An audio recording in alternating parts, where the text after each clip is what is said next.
Get out! My son said it without blinking, one hand on the door, the other pushing my suitcase into the snow. It was Christmas Eve in Westerville, a quiet suburb outside Columbus, Ohio, 11:05 p.m., the kind of night when families should be baking cookies and drinking hot cocoa, not throwing their mother out of her own home. The cold hit my face like a slap, and the driveway lights reflected off the thin layer of snow. Behind Jason, my grandchildren stood frozen. Mason was 9, holding a half-wrapped Lego box in his hands. Chloe was 6, still wearing her red reindeer pajamas. Tears gathering in her eyes, but too scared to cry.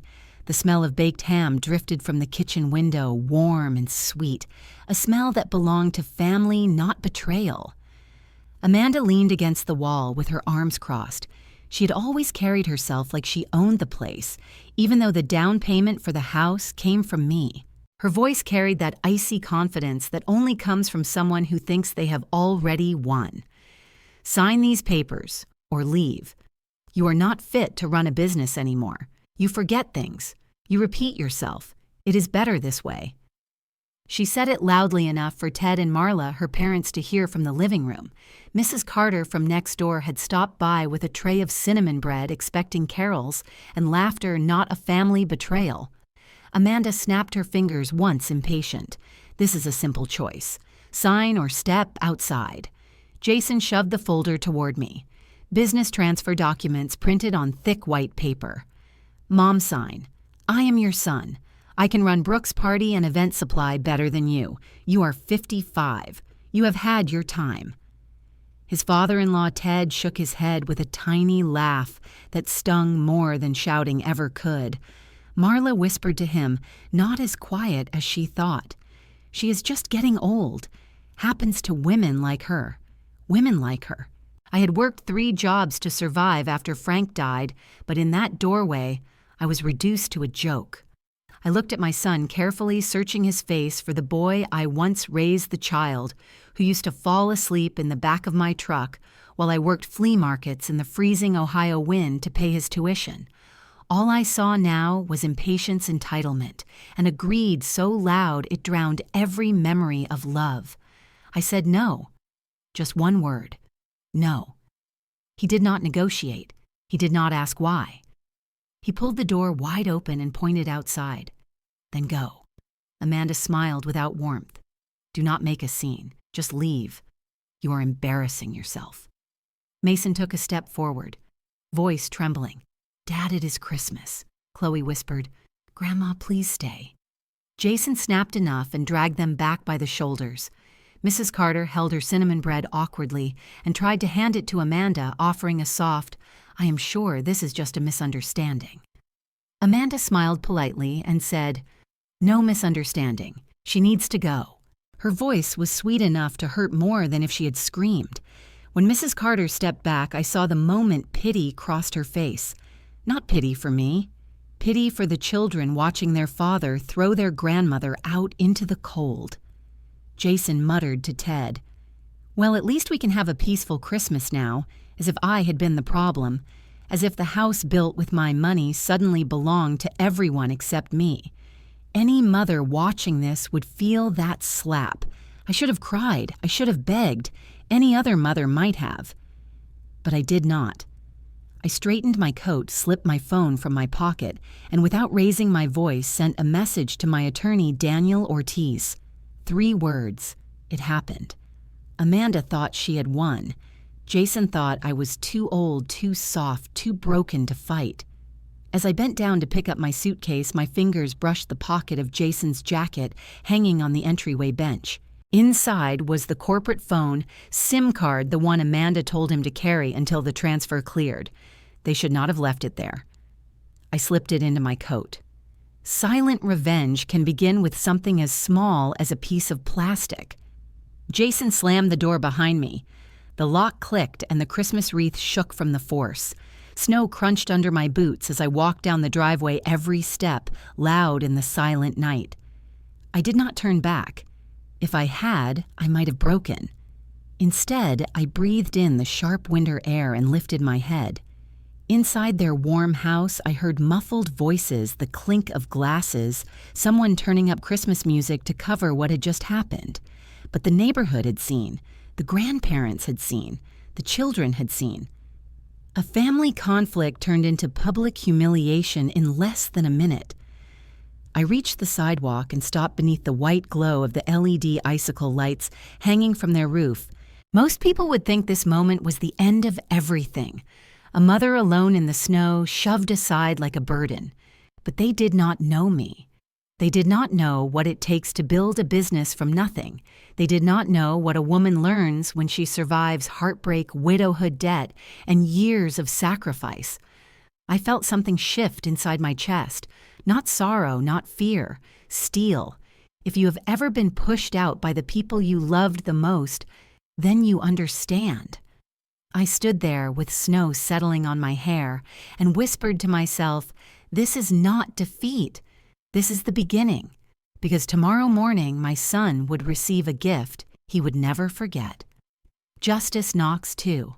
I used to believe that a business built with love could protect a family, that hard work and sacrifice would teach gratitude.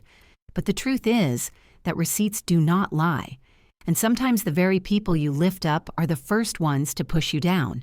My name is Eleanor Brooks, and long before that Christmas Eve humiliation, I was the woman behind Brooks Party and Event Supply, a business that did not simply appear but grew from cold mornings at the North Market in Columbus back in 1998. I remember the smell of coffee from the food stall near mine, the stiff wind that cut through my coat, and the tiny stand where I sold balloon bouquets and dollar store tableware. I made about $60 a day at first. My hands were pink and cracked from tying balloons in winter air, but I believed if I kept going, I could build something real for my husband Frank and for our son Jason. By 2003, I had a small rented storefront on Morse Road. I painted the walls myself, after midnight laid secondhand shelves, and bought a used cash register that jammed every third transaction. It was not glamorous, but it was ours.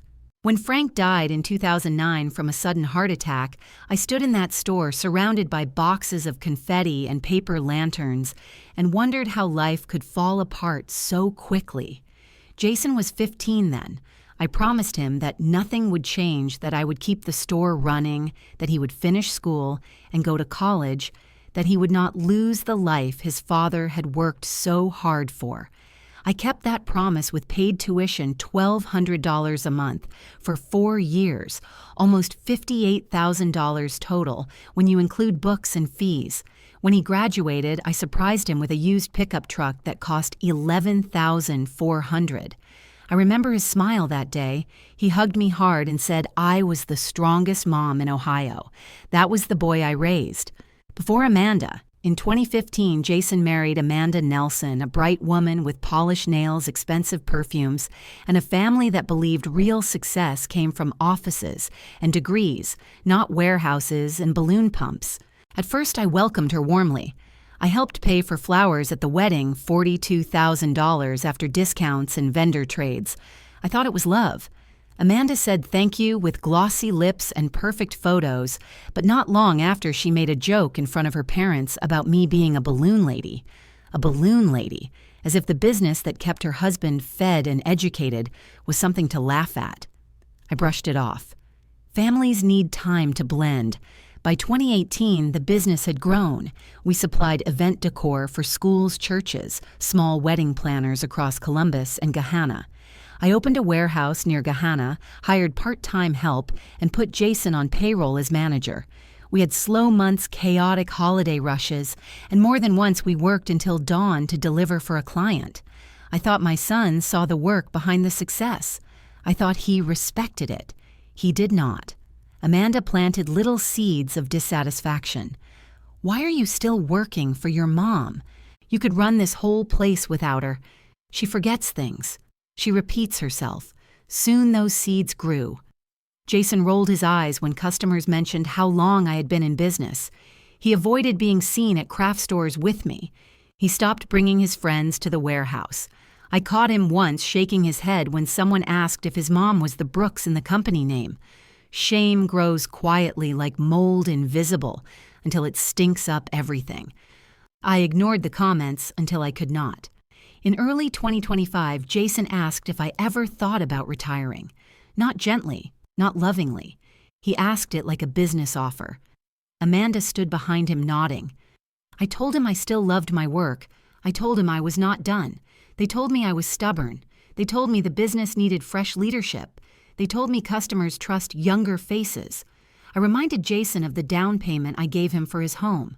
$70,000 wired straight from my account so his children would have a backyard and a good school district. He shrugged and said, "That was years ago," as if the sacrifice had expired like spoiled milk. Around that time, Amanda began mentioning small mistakes in front of employees. She exaggerated them. A delayed invoice became proof I was slipping. A misfiled order became early dementia. She said it softly, like she was worried, like she cared, but I could see the smirk she hid behind her sympathy. That is when I understood. They were preparing to take what I built. They thought I did not notice. They thought I was too naive or too old. People assume small business owners know nothing about contracts, banks, and legal safeguards, but grief makes you wiser. Widowhood makes you sharper. So in October 2025, I went to the bank and activated a dual signature requirement for all major transactions. Jason did not know. I did not tell. I quietly protected what I had spent decades building. Silent revenge begins long before the final strike. Every business has paperwork. Every bank has records. Every check has a name. The receipts were my shield. The receipts told the truth even when my son did not want to. In November, Jason and Amanda tried to convince me to sign a power of attorney to streamline operations. They said it would make life easier. What they meant was it would make taking the company easier. I smiled and said I would think about it. Then I contacted my attorney, Daniel Ortiz, and told him to prepare an estate update. Jason and Amanda thought they were smarter. They thought they were faster. They forgot that a woman who built a company from $60 a day knows every inch of the battlefield. By early December, the pattern was clear. They rolled their eyes when I gave staff instructions. Jason interrupted me in meetings. Amanda pretended to correct me in front of clients. At family dinners, she spoke about Brooks' party and event supply as if it already belonged to her and Jason. The siblings of her friends were asking her for job opportunities once she was officially in charge. She liked that power. She liked the way people listened to her voice instead of mine. And in the middle of all that noise were my grandchildren Mason and Chloe, sweet and innocent, swinging their legs under the table, not knowing that their father and mother were sharpening knives behind my back. The seed of injustice had been planted years before that snowy night when Jason threw me out. He had already mentally erased my work, my sacrifices, and my worth. He believed the story Amanda whispered to him. He believed that he was the reason the business succeeded. He believed he deserved everything. But the receipts did not agree. Because every balloon order, every wedding arch, every deposit, every loan, every supplier negotiation was mine. I built it from nothing. And one day he would learn that the woman he tried to erase was not weak or confused. She was prepared, and she had proof. Christmas Eve should have been warm, a table full of laughter children shaking presents, music floating through the air, but by 6:30 in the evening, the house felt like a refrigerator. The knives scraped against plates with sharp little sounds, and everyone pretended to enjoy the meal while avoiding each other's eyes. Mason tried to talk about a school project, but Jason cut him off with a look.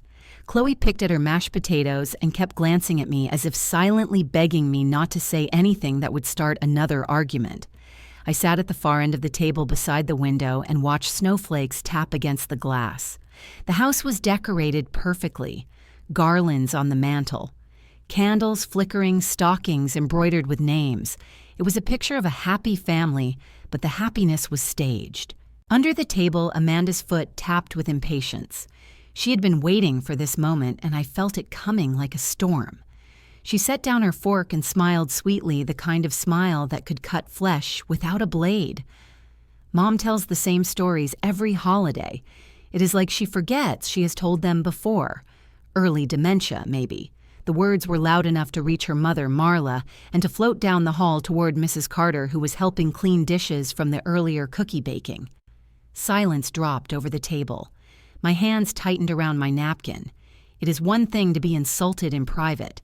It is another to be humiliated in front of your grandchildren and your neighbors. Jason stared at his plate, not defending me, not objecting. Amanda kept going, slicing me with little sentences disguised as concern. We all love you, but maybe it is time you slow down. You repeat things a lot. Clients notice when someone cannot keep details straight. The pain was sharp, but I did not let my face show it. I had spent years surviving grief and struggle. One dinner would not break me. I raised my head and looked around the table. Chloe's lower lip trembled. Mason's eyes were glassy. Ted pretended not to hear. Marla gave a small, sympathetic sigh as if she were sad for Jason for having an aging mother. I spoke evenly. I am fine, I remember every detail.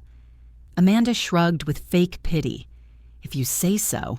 Then Jason cleared his throat. I saw a folder in his hand. It was the same thick folder he shoved at me later that night, but this was the first time he tried. He placed it on the table next to my plate. Transfer of ownership. He slid a gold pen across the table, the kind engraved for business deals. It sparkled under the chandelier lights. He said, "Sign or leave." His voice was not angry. It was cold. That made it worse. "You want a peaceful Christmas. Sign it and enjoy your holiday." Amanda added, "No one is trying to hurt you. We just want to move forward." I looked at the folder. My name was printed on the header, but everything else belonged to them. I picked up the pen and rolled it between my fingers. For a moment, the whole table held its breath. They thought I would surrender quietly. They thought humiliation would make me weak. I put the pen down and said no. Simple, calm, no. Jason's jaw tightened. Amanda stood up so fast her chair scraped the floor. Then leave. It was not late enough for the children to be asleep. Mason jerked in his seat. Chloe burst into tears. I stood and gathered my coat. At the doorway, Amanda made a show of opening it wide and slamming it shut behind me once I stepped into the cold. She did not care who heard. She wanted the entire house to know she had won. She wanted the neighborhood to know too. What they did not know was that I had not walked out empty-handed. Earlier that morning, I took back control of the smart lock system on their house. I had purchased that smart lock as a gift 2 years before, and my name still held administrative access. While everyone was focused on their plates and their pride, I tapped my phone under the edge of the table and removed their guest code. It was small. It was silent. They did not even notice, just like they had not noticed the dual signature change at the bank. I walked to the end of the driveway. My breath rose in white clouds. Across the street, the Petersons were taking pictures in matching pajamas. When they saw me outside alone, they slowed their smiles. People always pretend not to see trouble in someone else's family, but their eyes tell the truth. I could almost feel the whispers forming. Is that Eleanor? Why is she outside? Did something happen? Amanda wanted control. What she created instead was gossip. I knew how small towns worked. A cruel word spreads faster than any truth ever could. By 7:30, more neighbors had seen me walk down the sidewalk alone. The image was sharp. A mother sent out into the night, while the rest of the house returned to laughter and gifts. By 8:15, I sat in my car outside the house just to breathe.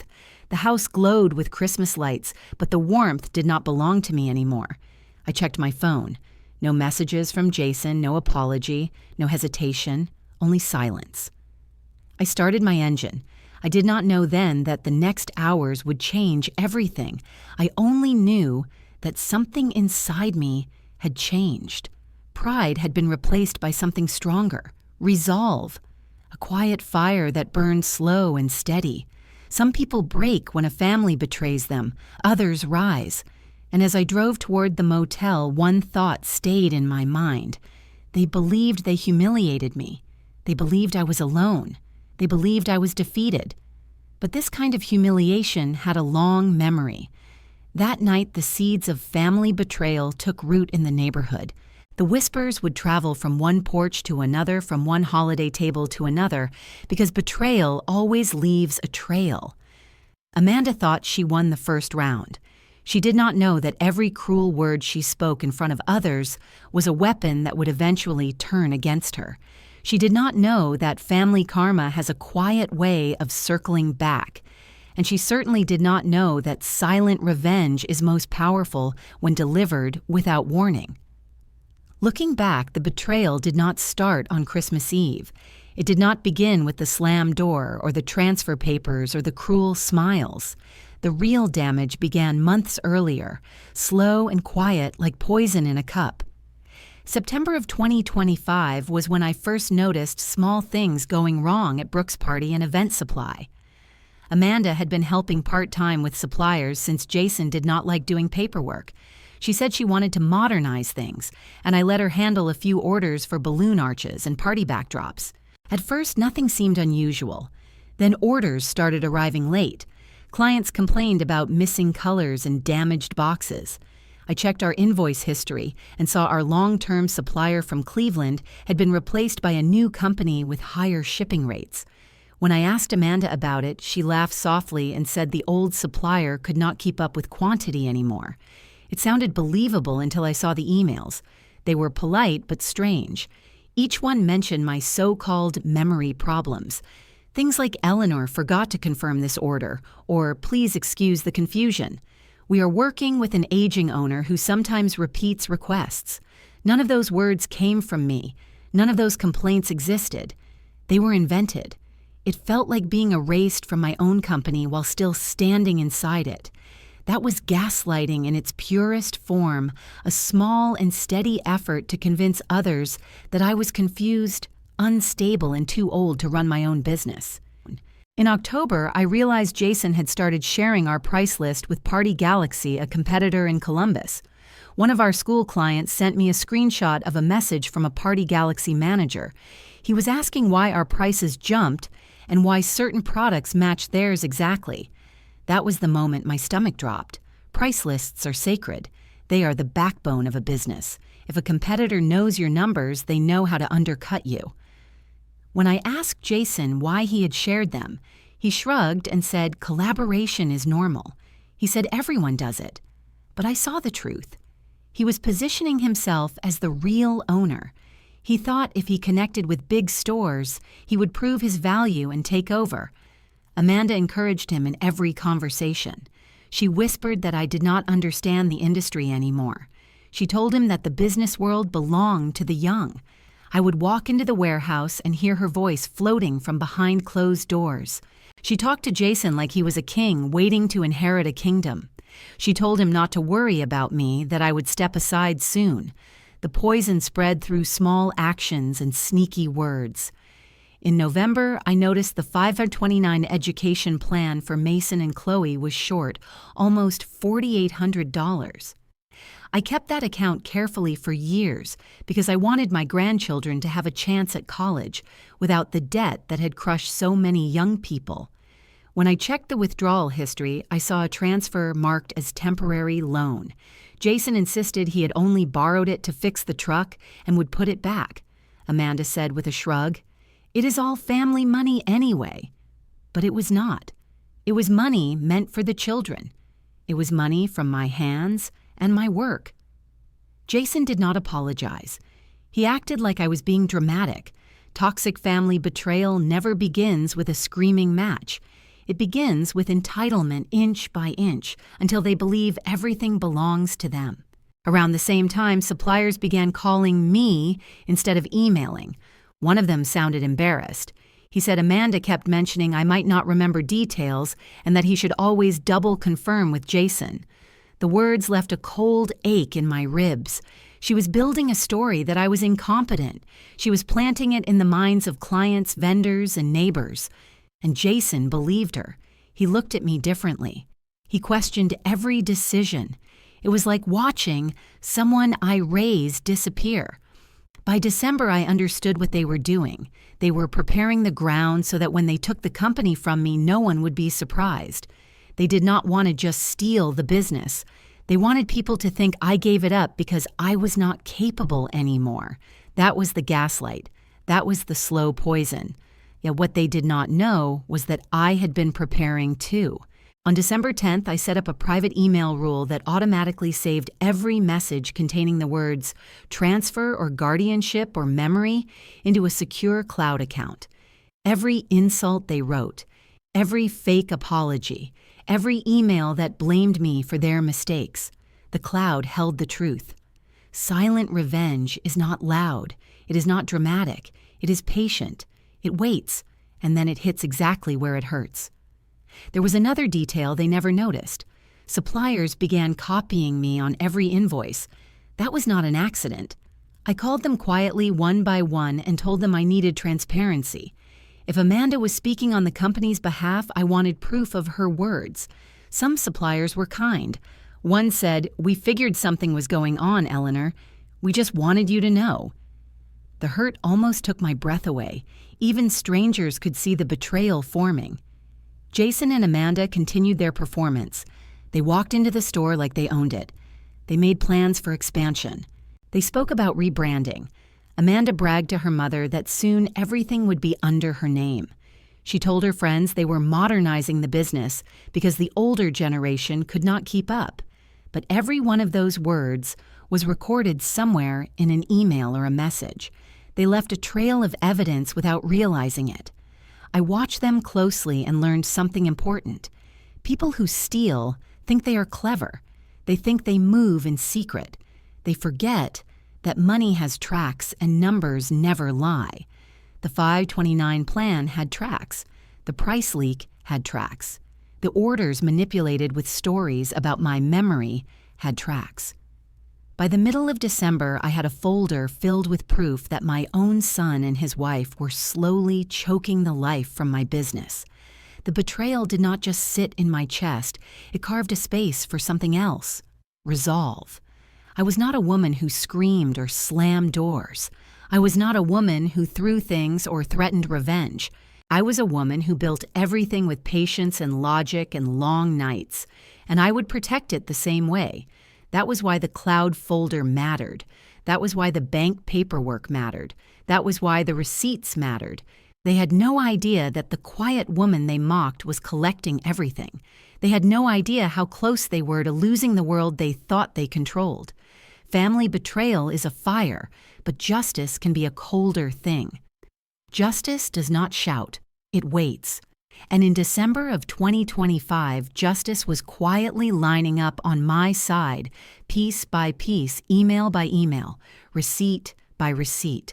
The motel room smelled of bleach and old carpet, the kind of cheap chemical clean that never hides the history beneath it. A single yellow lamp flickered beside the bed, and the heater rattled like it might give up at any moment.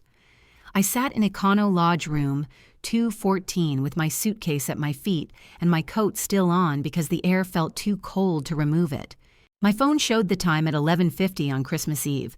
Outside cars passed on the highway with the distant hum of people on their way to warm homes filled with family. I was alone, but I was not broken. I pulled the motel notepad toward me and wrote 2 words in thick black ink: "No, enough." I stared at them for a long time. It was not a cry for help. It was a decision. The moment betrayal turns into action. Jason and Amanda believed they had humiliated me into silence, believed I would be too ashamed to fight back, but they forgot the truth of my life. I had survived the death of a husband. I had worked through winters with numb fingers and debt collectors calling. I had built a business from nothing but grit. Being pushed out of a warm house into the cold did not scare me. Losing my dignity would, so I protected it. I called Daniel Ortiz. It rang once before he answered. His voice was groggy but alert, like someone who sleeps lightly because life has taught him to expect problems at odd hours. "Eleanor, are you safe?" I said yes, and then I told him everything. The transfer papers, the insults. The door slammed in my face, the children watching. He did not ask for extra details. He had been waiting for this moment ever since I first told him in October that I suspected Amanda was planning something. Daniel had prepared a plan, one designed for emergencies like this. I gave him permission to move forward. Then I called Brenda Chu, my certified public accountant, a woman with sharp eyes and a sharper mind. I could hear her flipping papers even before she spoke. How long have they been using the corporate card for groceries? Months. Probably longer. She sighed. Then it is time. In 30 minutes, Daniel confirmed the first step. He checked the deed on Jason and Amanda's house. Jason liked to pretend it was his home alone, but 80% of the down payment had been mine. The paperwork showed my name and my contribution. Legally, that meant something. Morally, it meant everything. At 12:45, Daniel notified the court that we were filing an emergency motion for temporary possession of the property. It was a rare action, but family betrayal and coercion can qualify for urgent review, especially when the homeowner, me, had been forced out without cause. He also prepared a request to freeze business accounts until ownership could be clarified. That was where Brenda became essential. At 1:20 in the morning, she logged in and suspended all automatic corporate payments. It was a quiet action a button clicked in the dark. Amanda did not know it yet, but the next time she tried to buy groceries or gas or decorations for their fancy holiday dinner, the card would decline.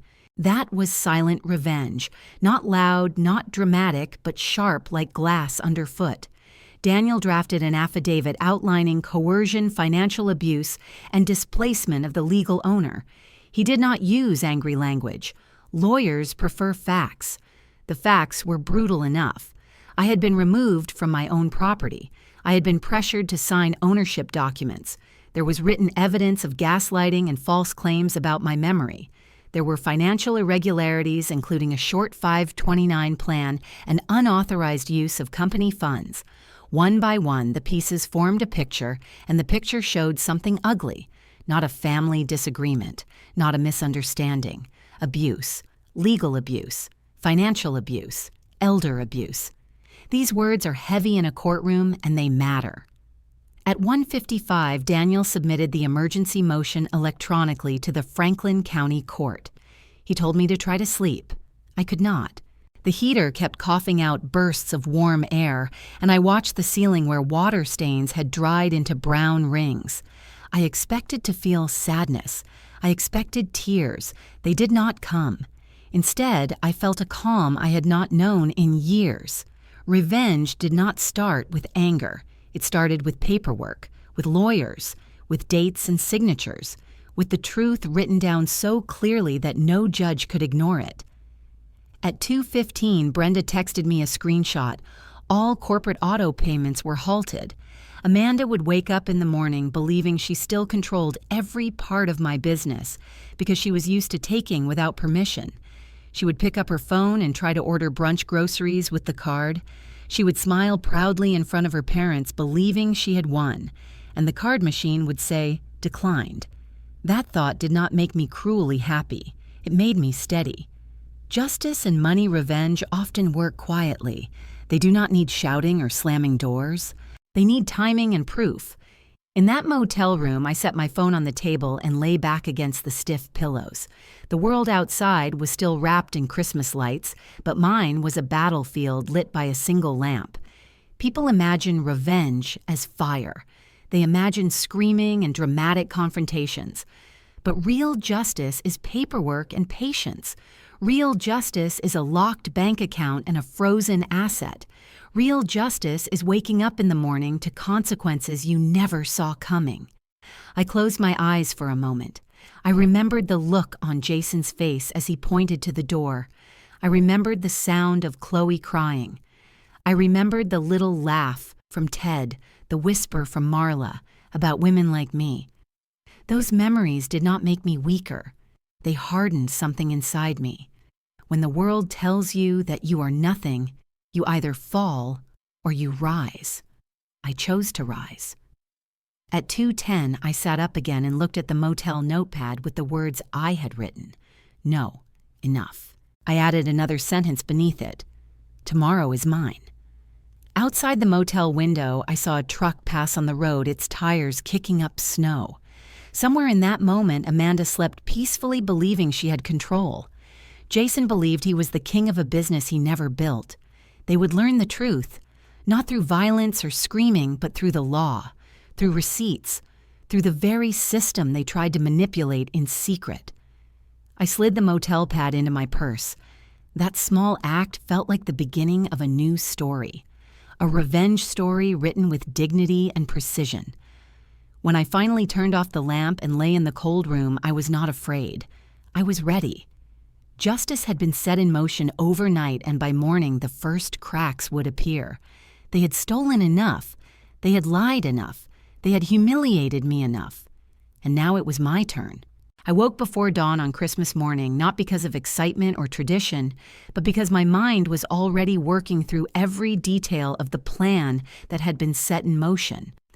The motel room was silent except for the hum of the heater struggling against the cold outside.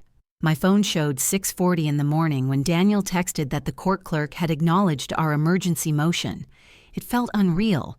Courts rarely moved fast, especially on holidays, but sometimes the combination of evidence, legal urgency, and a clear pattern of coercion pushes the system forward. By 7:20, I was sitting in the small lobby by the motel coffee machine waiting for Daniel to call. Snow blew outside in light waves covering the parking lot. Guests were sleeping, unaware that a revenge story built on conflict justice was unfolding in real time. At 8:10, Daniel called and told me to come to the Franklin County Courthouse. I drove through quiet streets, past Christmas lights and lawns covered with inflatable Santas. It felt like I was moving in a different world than everyone else, a world where betrayal had replaced celebration. The courthouse was nearly empty when I arrived. The security guard offered a gentle nod that made my chest tighten. Life can be cruel, but strangers often show more kindness than family. Daniel met me in the hallway with a stack of papers. His face was steady-focused. Judge Marianne Keller had been assigned our motion. She was known for her sharp mind and her dislike of manipulation disguised as family disputes. At 9:30, we stood before her. The courtroom lights were bright, and the polished wood benches echoed our footsteps. Judge Keller read through the affidavit, the financial records, and the email excerpts that showed Amanda inventing memory issues to undermine my authority. She listened to the audio clips where Amanda suggested that I should retire or sign things without reading them. She saw the bank documents proving the down payment on Jason's house came from me, making me a legal owner. She saw that the 529 education account for my grandchildren had been dipped into. She saw the pattern, a story financial pulled apart in legal language. She asked only 2 questions. Did anyone threaten you with eviction if you did not sign the transfer documents? Yes. Did they remove you from the property without cause? Yes. Her signature landed on the order with a finality that felt like thunder. By 11:30, she issued a same-day enforcement. It meant immediate action. A court officer named Mark Ellison would deliver the order at 2 in the afternoon. Jason and Amanda would have 48 hours to vacate the house. The business accounts would be frozen until ownership was verified. The dual signature rule would be reinstated permanently. They would not see it coming. That was the beauty of justice. It strikes when truth is undeniable. As we left the courtroom, Daniel stepped aside to call the court office and confirm dispatch. I watched snow fall outside the glass doors. Couples were arriving to file marriage licenses. Someone held a baby in a red blanket covered with reindeer. A young man handed his mother a cup of coffee and laughed. Life continued all around me, but I stood still holding the proof that everything Amanda and Jason had done would have consequences. At 12:10, Daniel printed the order and placed it in a folder. He said, "You did the right thing coming forward. So many people are afraid to fight their own family." I told him I never wanted a fight. I wanted respect. I wanted dignity. And since they took both, I would take back the rest. He nodded without judgment. Justice does not care about sentiment. It cares about facts. At 1:00, Daniel sent what he called courtesy notices to 3 suppliers who had been influenced by Amanda. The message was professional and simple. Effective immediately, any changes to pricing, ordering, or delivery must be approved with my signature. That meant Amanda could not keep manipulating them. She could not tell them false stories about my memory. She could not alter shipments or hide invoices. The door she used to steal control had slammed shut. By 1:30, I sat in my car outside the courthouse staring at the signed order. My hands shook, not from fear, but from exhaustion and relief. I thought of my grandchildren, of their confused faces the night before, of how Chloe whispered, "Please stay." I thought of all the times Jason thanked me for helping him, for raising him, for giving him everything. And I wondered when exactly love had turned into expectation, and expectation into greed. Family betrayal always begins quietly, but justice could be loud if it needed to be. At 1:50, I drove toward their neighborhood. It was too early for the court officer to arrive, but I wanted to see the street before everything changed. Houses sparkled with white and red lights. Children played in yards. Parents carried bags of gifts from car trunks. It was everything my family should have been. At 2:03, a patrol vehicle turned the corner and stopped in front of Jason's driveway. Court Officer Mark Ellison stepped out tall and calm with papers folded neatly in his hand. I stayed parked at the end of the street. Some stories do not require an audience. They require truth. At 2:05, Mark knocked on the door. I could imagine Jason answering with confidence, his voice full of the arrogance he had shown the night before. Then the moment of impact, the moment he would realize something powerful. His mother was not weak. His mother was not losing her mind. His mother had the law. The officer handed him the order while neighbors peeked out of windows. In a quiet suburb, nothing spreads faster than drama dressed as justice. Jason's face would drain of color. Amanda would demand explanations, and the officer would read the terms clearly. 48 hours to leave. House reverted to legal owner until hearing. Business funds frozen. No access without dual signatures. It did not erase the pain of their betrayal, but it restored my power. At 2:20, Daniel texted me. "Order delivered. They know." He added one more sentence. "They are panicking." I closed my eyes and felt something heavy lift from my chest. Not joy, not revenge. Something else. Balance. What had been taken from me was returning piece by piece. The law had stepped into a family conflict and turned the truth into action. And while Jason and Amanda searched for ways around the order, they would discover every exit was closed. Suppliers would no longer listen to them. Banks would refuse their requests. The business could not move without me. Revenge inheritance was never about cruelty. It was about restoring what was stolen.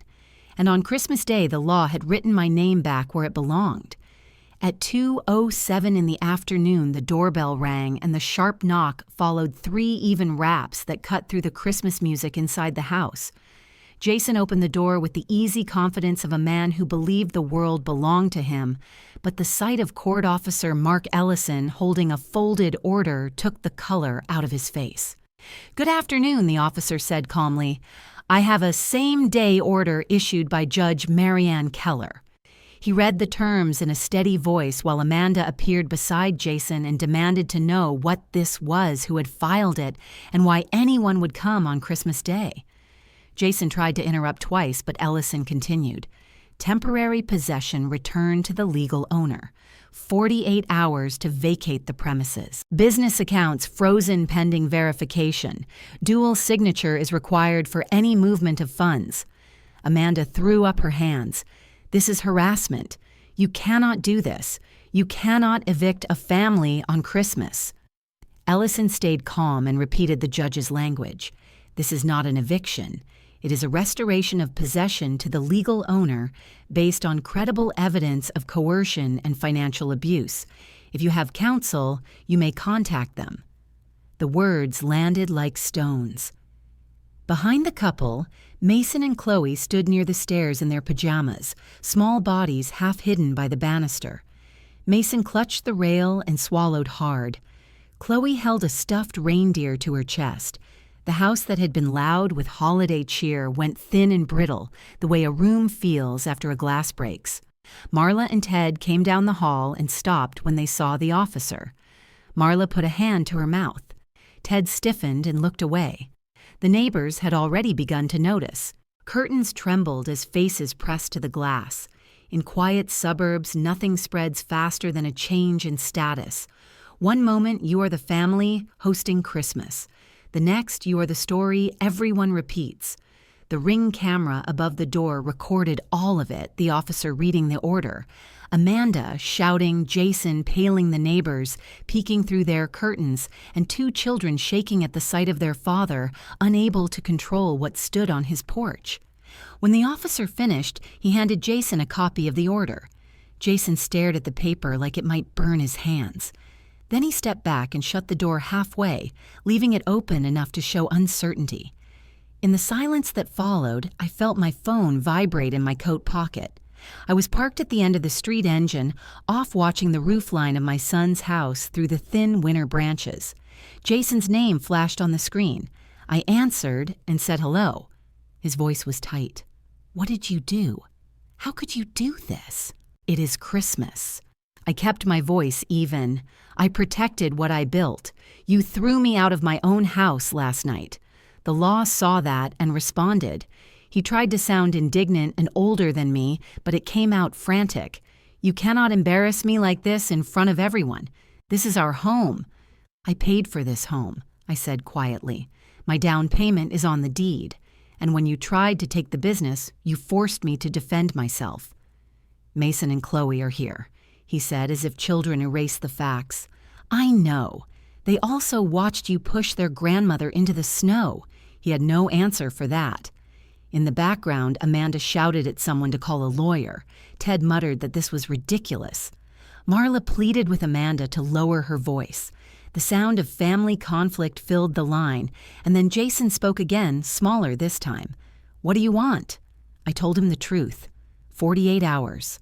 The house is to be cleared. The accounts are frozen. Every transaction requires my signature. Focus on the children. Leave the rest to the courts. He hung up without another word. 2 minutes later, the Ring camera caught him rushing to his truck.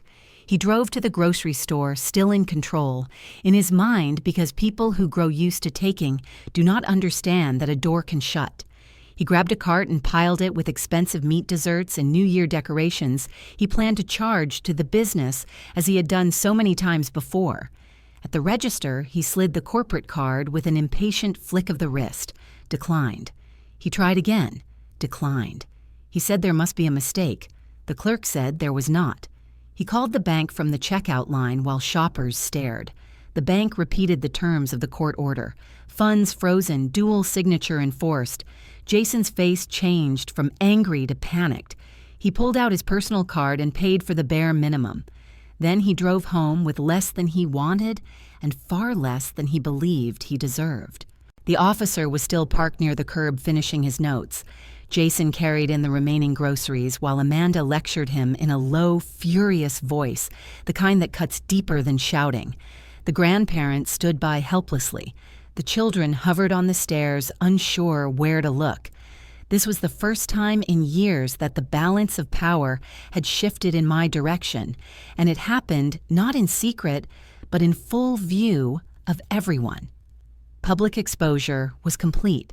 The humiliation he had handed to me at the door the night before had returned to him on his own porch.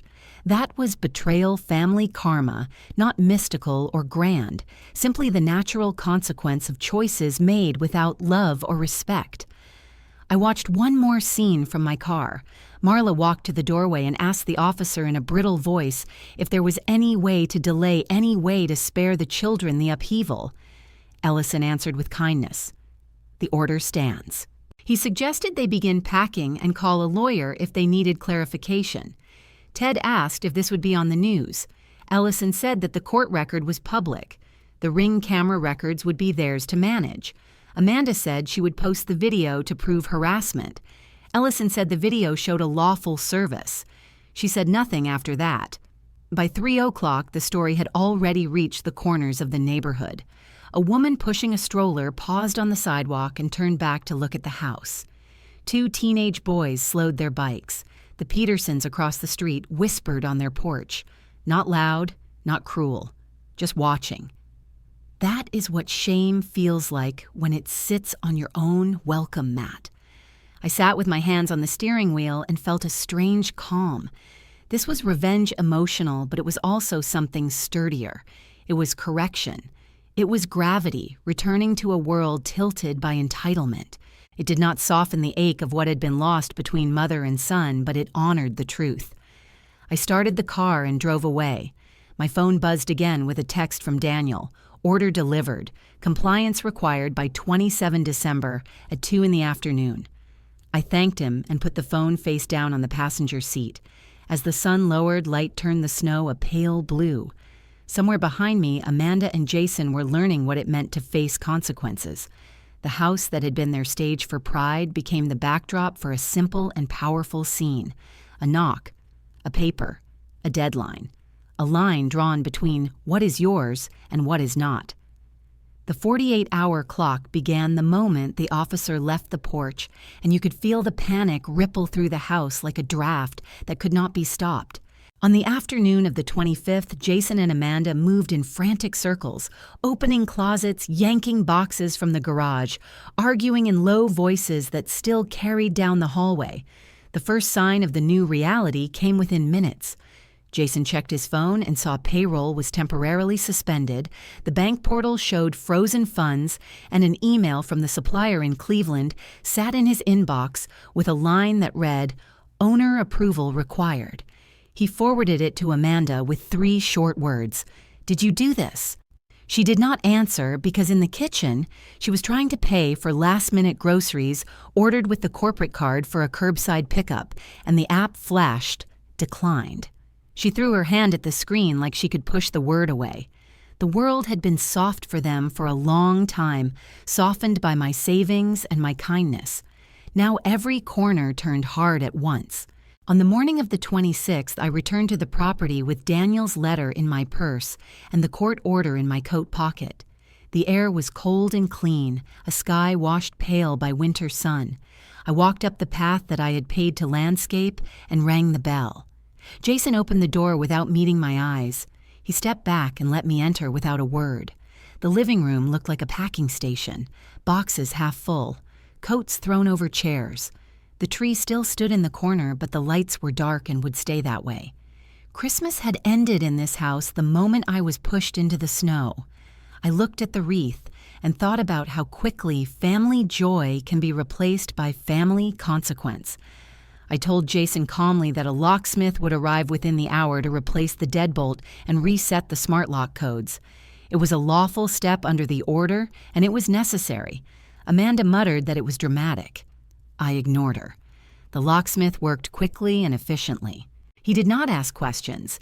He switched out the hardware and handed me the new keys. When he left, I turned the tree toward the window and unplugged the cord. The room dimmed. It felt like closing a chapter. The empty tree became a symbol of what happens when respect is taken for granted. I kept my movement steady and simple. No speeches, no gloating, just the quiet work of authority being restored. In the afternoon, Jason tried to send a purchase order to a new vendor he had found through a friend, perhaps hoping to set up a line of credit without my knowledge. The vendor answered within 10 minutes. "We will be happy to work with Brooks Party and Event Supply once we receive confirmation from the owner on letterhead." He threw his phone onto a pile of coats. Amanda scrolled through her messages and watched supplier after supplier pivot back toward me. Courtesy notices do that. They stop the quiet bleed of control. By evening, a second wave of consequence hit. The company truck that Jason used for deliveries had a lease under the LLC with my signature as the responsible party. A soft ping on my phone confirmed the repo request I had filed that morning with the lender. The driver arrived at dusk, lights off, clipboard in hand. Jason came out to the driveway demanding to know what was happening. The driver pointed to the paperwork and said the account holder authorized a pickup. Jason argued that he needed the truck for work. The driver nodded politely and said he was sorry. He was not sorry. It was just another transfer of control back to where it belonged. I watched from the window as the truck rolled away. Silent revenge sometimes looks like a taillight disappearing at the end of the street. Inside the house, the atmosphere turned raw. Amanda called me from the hallway, her voice sweet with a thin thread of desperation. For the sake of the children, could I at least reinstate the gas card for a few days so they could move comfortably and not disrupt the kids' routine? I told her no. She tried again with a different angle. Could I release a small grocery allowance on the corporate card because everything was so sudden? I told her the truth. Corporate funds are not for personal groceries. I suggested she use her own account. She went quiet. She did not like any version of life where boundaries applied. That night, after they put the children to bed, they sat at the kitchen table and worked through a pile of bills. Without the corporate card, they faced costs they finally felt in their own bank account. Gas, storage units, boxes, rental truck, food. Amanda texted 3 friends testing sympathy, but replies came back cautious. People sense when a story has 2 sides. People also know that a judge does not send an officer to a door for nothing. By the morning of the 27th, the inbox was full of small cuts. A message from the website host that administrative control had been reverted to the owner of record. A reminder from the bank that any attempt to move funds without dual signatures would be denied. A short email from the school client who had once switched to a competitor. We would like to discuss future orders with the owner. The phrases repeated like a rhythm. Owner approval required. Owner confirmation required. Owner signature required. When you spend years moving in the shadow of someone else's work, light is blinding. Amanda texted me again before noon. She said they were packing slower than expected. She said it would traumatize Mason and Chloe to move so quickly. She said grandparents were old and tired. She wanted me to bend so she would not have to. I told her to focus on what mattered. Protect the children from hearing fights. Keep the house quiet. Pack what belongs to you. Leave the key in an envelope on the hall table. She tried one last angle. You would really do this to your own grandchildren. I told her I would really protect their future. That future included a business stabilized by rules and a home ruled by respect. Money, revenge without cruelty. Story, financial, corrected without spectacle. The minutes slid toward 2 in the afternoon, and the house took on the sound of departure. Tape ripped, boxes thumped closed, drawers emptied. Mason and Chloe sat on the bottom stair in their coats with backpacks and soft bundles of toys. Their faces were still, not angry, not accusing, just quiet. I knelt in front of them and told them I would see them soon. Mason nodded. Chloe touched my sleeve like she wanted to ask something, but could not find the words. I did not try to fill the silence. Not every wound needs a speech to heal. At 1:58, Jason carried the last box to the car. He stood in the doorway for a moment and looked over the living room as if waiting for the house to plead with him. Houses do not plead. They remember. They remember who wrote the checks and who turned off the lights and who changed the locks when lines were crossed. At exactly 2, the key slid across the table into the envelope I had left. He put it down without looking at me. Amanda brushed past with one final glance that was equal parts anger and disbelief.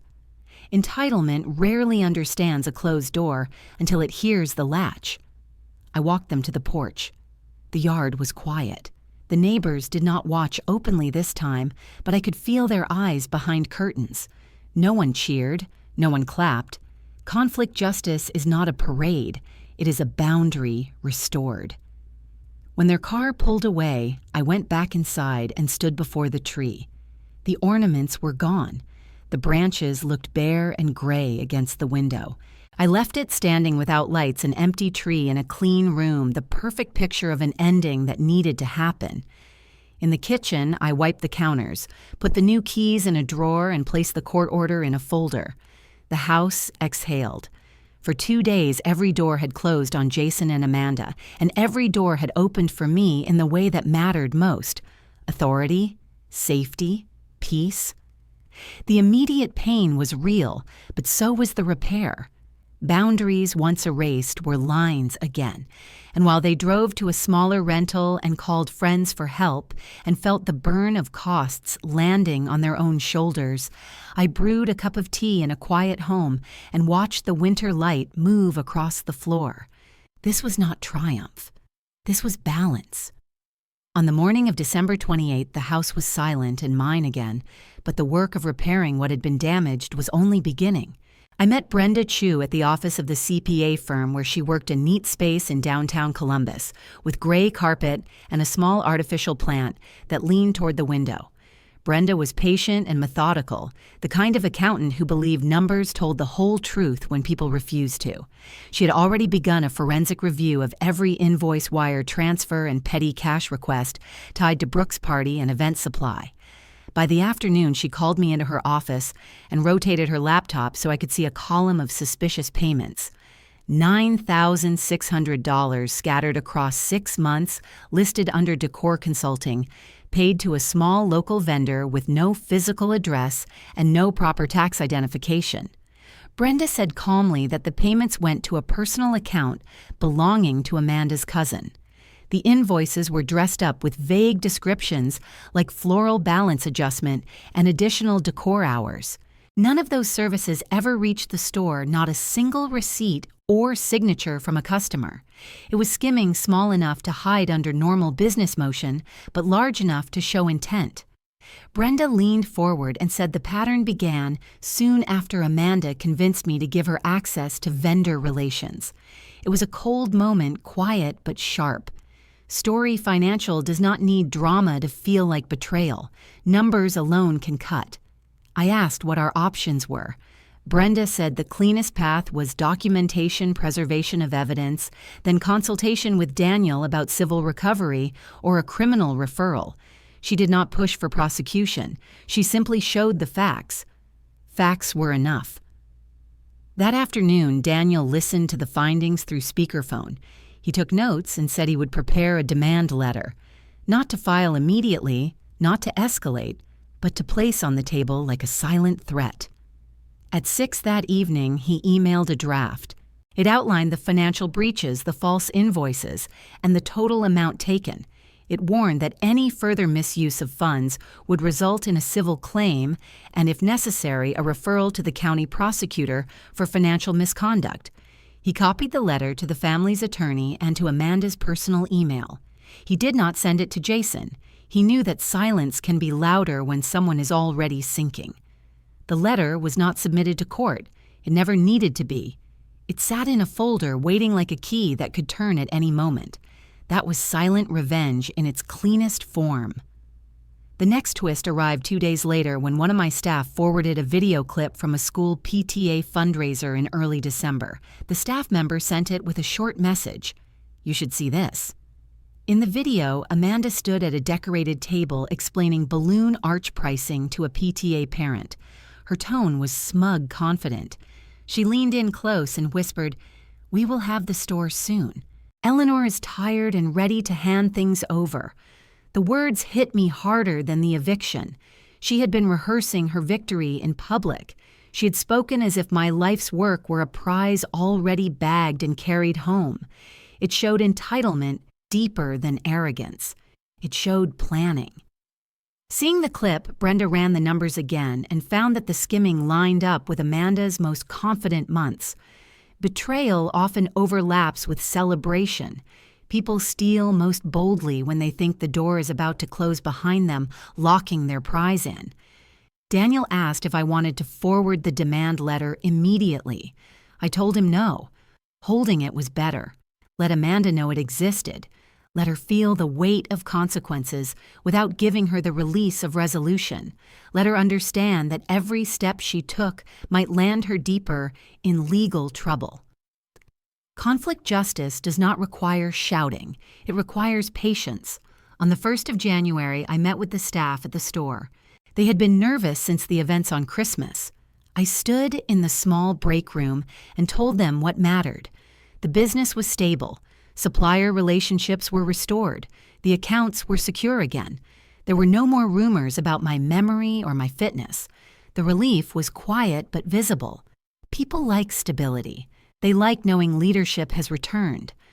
One employee asked softly if Amanda would face criminal charges. I told her the truth. Not yet. I explained that the demand letter was prepared and that a civil claim could recover the stolen funds. I said that what mattered now was rebuilding, not punishment. Someone exhaled with relief. Someone else murmured that the store felt normal again. Those small sentences mattered more than applause. Outside, winter wind pressed against the glass. Inside, the foundation of the business held. On January 3rd, Daniel called with an update. Amanda's lawyer had responded to the demand letter. The response did not deny the transactions. Instead, it suggested a misunderstanding about vendor permissions and offered to repay the $9,600 in exchange for no further legal action. Daniel asked what I wanted to do. I sat in my office surrounded by decades of inventory lists and vendor photos and receipts from the earliest days when the store had been nothing more than a tiny stand at North Market. The answer was simple. I told him we would not accept repayment until Amanda sent a signed admission acknowledging everything she had taken. Without that money meant nothing. Silence filled the line. Daniel said quietly that such admissions were rare. I said that dignity was rarer. He sent the condition back to the lawyer. The lawyer replied that Amanda refused. She believed she could outrun consequences if she chose silence. That was fine with me. The demand letter remained active. The evidence remained archived. The leverage remained intact. Revenge inheritance drama is not just about taking back what was stolen. It is about ensuring the thief knows the door they used has closed permanently. On the 4th of January, I drove past Jason's rental apartment. It was small, a plain 2-bedroom in a building with peeling paint and a cracked front step. Mason and Chloe were outside tossing snowballs at a small tree near the parking lot. Jason stood near them with his hands in his pockets, shoulders hunched. He looked older than 33. He looked tired. I did not stop. I did not wave. I let the scene settle in my mind, a reminder that choices come with weight. The next morning, Brenda emailed the final audit report. It was clean, detailed, and undeniable. It listed dates, amounts, accounts, and invoice numbers. It described how the funds moved from the company to Amanda's cousin. It explained how the skimming stopped the moment access was removed. It closed with a summary that said accidental misclassification was highly unlikely. I printed the report and placed it in a locked drawer. No shouting, no confrontation, just a piece of paper that could end Amanda's comfort if she ever tried to circle back into my life or the business. Leverage is a kind of safety net. It lets you sleep knowing the story cannot repeat. By January 5th, the store ran smoother than it had in months. The phone rang with new orders. Inventory arrived on time. Customers who had left came back. One woman said she never believed the rumors about me being forgetful because she had known me 10 years, and I remembered every detail of her daughter's birthday themes. Loyalty is quiet but sharp. It does not need permission. At closing time, I stood under the soft fluorescent lights and looked at the shelves full of bright colors and party supplies. Everything looked ordinary, but ordinary was a luxury after chaos. I locked the door and listened to the click of the deadbolt. It sounded final and steady. Somewhere across town, Amanda was telling someone she had been treated unfairly. Somewhere, Jason was counting bills he finally had to pay with his own money.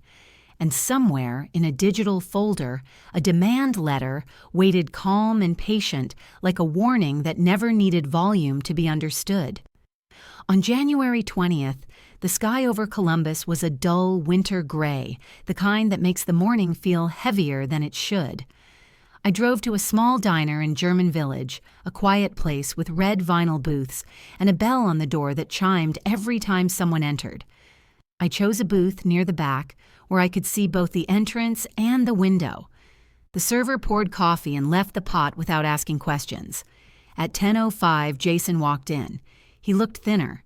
His jacket was wrinkled. His face carried the kind of exhaustion that comes from paying bills with your own money for the first time in your adult life. He slid into the booth across from me without meeting my eyes. The silence stretched. Finally, he cleared his throat and said he wanted to talk about getting back on his feet. Amanda had left the apartment 2 nights earlier. According to him, she packed quietly, said nothing, and drove off with the last of their savings. He said some of her family would not answer his calls anymore. He said people he used to drink with had stopped texting back. Dignity leaves quietly when your actions become public. He asked if he could return to the business in some capacity. He used soft words, words shaped like humility but still edged with expectation. He said he had a family to support and that employers kept Googling his name. I listened without interrupting. When he finished, I set my coffee cup down and told him the only terms under which I would consider his return. He could earn $18.50 per hour. He would be listed as at will, not salaried, not management.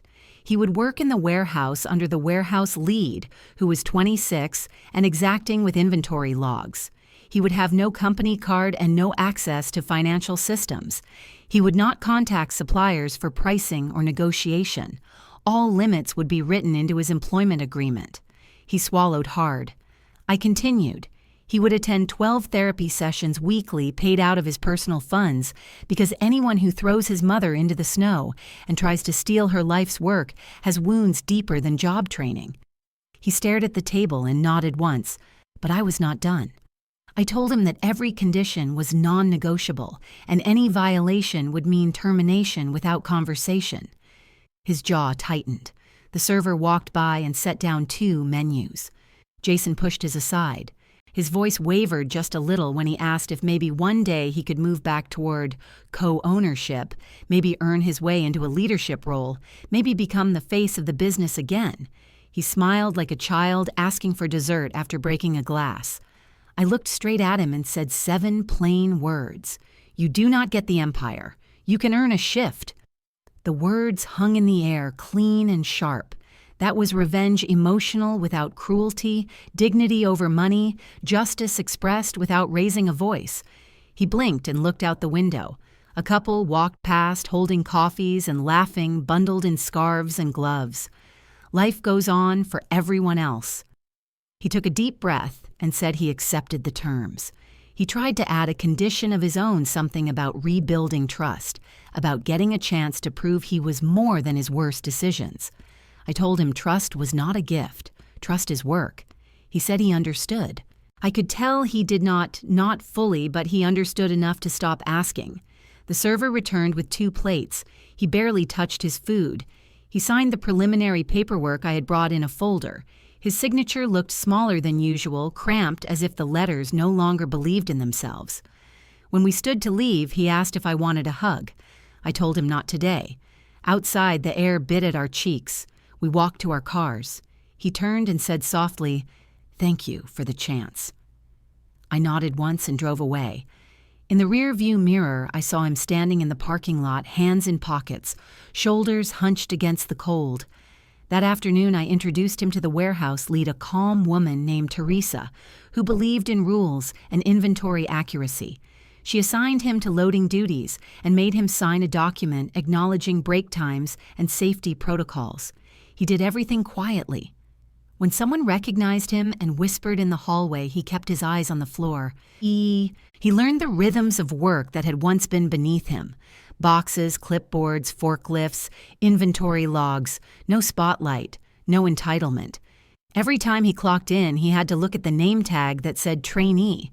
On the 3rd day, he tried to bring a cup of specialty coffee from a cafe and asked if he could charge it to the business because he was on delivery run preparation. Teresa said no and made him write the receipt on his own account. It was a small moment, but it burned. That is how power changes shape, not in grand speeches, but in tiny reminders that the world has rules. At the end of his first week, he came to my office with a tired smile and said he was grateful for the opportunity. I nodded and kept reviewing invoices. He waited for more conversation. I did not offer any. He left the room slowly. Sometimes silence is the only language that teaches respect. One evening, I saw him sweeping the warehouse floor long after his shift ended. He looked up and said he wanted to make a good impression. I told him sweeping a floor does not erase years of taking, but it is a start. He nodded and kept sweeping. In the following weeks, he showed up on time, carried heavy boxes, and listened when the warehouse lead corrected him. He learned how to load deliveries safely. He learned how to fill paperwork correctly. He learned how to say thank you without expecting applause. That was the escalated twist. The man who once demanded ownership now earned $12 on a half shift, then $18.50 when the paperwork cleared. The man who mocked my work now pushed a dolly of supplies across a cold cement floor. Quiet justice does not always roar. Sometimes it whispers while the world watches. People in the neighborhood heard he had returned to the business, but not as an owner, not as a manager, not as a leader. He was just a worker, a shift on the schedule, a name on the time clock, and that was enough. In the mirror of humility, he saw himself clearly for the first time. In the mirror of consequence, I saw him clearly too. You do not rebuild dignity by asking for power. You rebuild it by lifting boxes until your back aches and your pride turns into something usable. In that small diner in German Village, the balance of our lives had shifted for good, and the world finally made sense again. In early February of 2026, I sat in my office with the winter sun falling through the blinds and watched a woman named Solange Price walk across the showroom floor with a clipboard in hand and a calm authority that made the younger employees straighten their posture without being told to. She was 42, sharp-eyed, organized, and kind in a way that did not weaken her edges. She had run inventory for a manufacturing company in Dayton for 10 years, then left to care for her mother until her passing. When she applied for the manager position, she told me she wanted to build something that made people happy, something colorful, something that turned celebration into work. I hired her on the second interview. Within 30 days, she reorganized the warehouse shelves, renegotiated supplier timelines, and taught the team a color-coded packing system that cut order mistakes nearly in half. Sales rose 28% by the end of the quarter. When customers walked in, they commented that the store felt brighter. Solange never talked about replacing anyone. She talked about rebuilding. Watching her lead showed me how a business should feel when respect is present. With the business stable, I turned to something that mattered more than profits. For years, I had helped widowed women start small projects with extra supplies or quiet loans. After Frank died in 2009, I learned how hard it is to stand alone and still keep the world upright for a child. On the 15th of March, I sat with Daniel and Brenda at a long table in a small conference room and signed the paperwork to create the Brooks Foundation with $100,000 in seed funding. The foundation would offer grants and microloans to widowed women entrepreneurs who wanted to build small businesses of their own. Balloons, catering, craft stands, party planning, anything that let them earn while caring for their children. The moment the paperwork was done, I felt something soften inside me. Revenge through truth is not just about taking back what was mine. It is about turning damage into dignity. It is about making sure silence produces growth, not bitterness. In early April, I updated my will. Daniel drafted the language with precision so no one could twist it later. 60% of my assets would go to the Brooks Foundation. 40% would be placed into a trust for Mason and Chloe. The trust would open when they turned 25 and could only be used for education or for starting a legitimate business. Their parents would never touch a cent of it. That was justice without hate, truth, and closure written into law.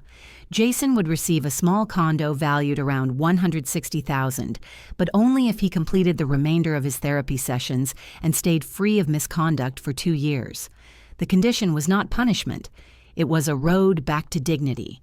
Daniel made sure the clause was airtight. If Jason failed, the condo returned to the foundation. When Daniel slid the final document across the table, I signed without hesitation. Years of sacrifice turned into permanence, not bait for someone else's greed. I did not prosecute Amanda. Some people expected that I would. Some said I should. I chose a different path. I asked Daniel to keep all evidence organized and archived, ready to file if she ever tried to insert herself into the business or the family again. If she stayed away, she would never hear from me. That was a clean line. Not forgiveness, not reconciliation, just peace with a lock on the door. Justice does not always need handcuffs. Sometimes justice is a closed road that can never be reopened. In May, I drove to Jason's shift at the warehouse. He was stacking boxes and sweating in the heat of the loading bay. He nodded when he saw me. No anger, no shame, just a tired respect. He told me he had been attending therapy every Thursday night. I told him therapy was not a gift for me. It was a gift for his children. He agreed. His voice was quieter than it had been months ago. Work had changed him. Consequence had changed him. Reality had changed him. After the shift, I took Mason and Chloe to the park. The trust was already set aside for them, even though they did not know. I brought a new bicycle for Mason, a bright blue one with training wheels and a small silver bell. He held the handlebars with the seriousness of a child who understood the privilege of new things. I ran beside him on the path while he pedaled, and when he stayed upright for a few feet, he shouted for joy. Chloe clapped her hands and ran in circles with her pink hat falling over her eyes. On the drive home, she asked if she could help me blow up balloons at the shop the next day. I told her yes. She smiled wide enough to fill the back seat. In June, the shop hosted a summer party for charity. Solange set up a balloon arch in the front window. Chloe stood on a stool and handed her the ribbon strips one at a time. The sight of her tiny hands helping build something instead of watching adults destroy something filled the room with a quiet healing. No shouting, no drama, just simple kindness. There was a moment near the end of the night when Jason walked past the window carrying a stack of boxes toward the loading bay. He paused, watched his daughter tie one last ribbon, and then kept moving. He did not ask to come inside or act like he belonged at the center of anything. That was closure. Not the dramatic kind, but the grown-up kind. By the end of the first week of June, revenue reports showed the business was healthier than it had been in years. Staff turnover dropped. Inventory errors nearly disappeared. Customers wrote good reviews. The Brooks Foundation prepared its first 2 grants for widowed women who wanted to start event planning businesses in Cleveland and Cincinnati. One woman cried on the phone and said she did not know anyone was thinking about people like her. I told her I understood more than she knew. In that moment, every piece of the story felt aligned. Not $1 of what Jason and Amanda tried to seize was left for them. Not one thread of my legacy was theirs to twist. The money that almost became their trophy was now a ladder for women who needed it. That was poetic justice. That was closure. That was the final twist. One evening, I sat on the back step of my house with a cup of tea and watched the sky turn a soft pink behind the trees. The wind carried the faint sound of children playing in another yard. Quiet after the storm. Never announces itself. It just arrives and settles in the corners of a room. I looked at the small patio where I had once sat crying the night Jason pushed me toward the snow. I remembered the pain of that moment, the humiliation, the cold, the way betrayal feels like the air has been taken from your lungs. And then I thought about the warehouse, the foundation, the trust, and the 2 little faces who would one day build their own dreams with the money he tried to steal. That was revenge through truth. That was life correcting itself. No hatred, no rage, just order. On June 6th, I walked through the store and saw Chloe helping tape a balloon arch for the summer sale. She waved at me. I waved back. Mason rode his bike in small circles outside the bell ringing as he passed the window. Their laughter was the sound of peace returning. The business survived. The family survived. The legacy survived. And every dollar that once tempted selfish hands had turned itself into something no thief could hold.